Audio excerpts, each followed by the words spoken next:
back with another Family Dollar 5 off of 25 video for this Saturday, September the 16th. If you follow along with my deals, make sure you clip all those digital coupons. Get your total to at least $25.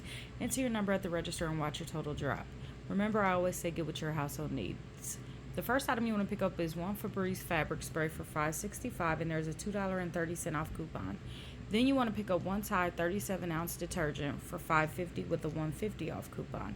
Then you're going to pick up one Big Soleil razor for $7.15 with a $2 off coupon, and one Mr. Clean multi-surface cleaner 45 ounces for $4.10 with a $2 off coupon, and one Suave 2.6 ounce deodorant for $2.70 with a 50-cent off coupon.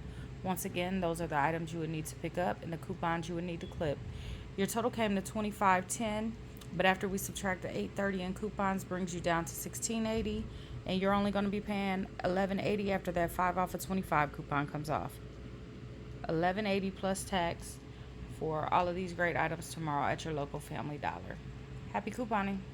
Go ahead and clip the 5 off of 25, the $2.30 off of Febreze fabric, the $1.50 off of Tide, the $2 off of Big razors, the $2 off of Mr. Clean, and the 50 cent off of Suave.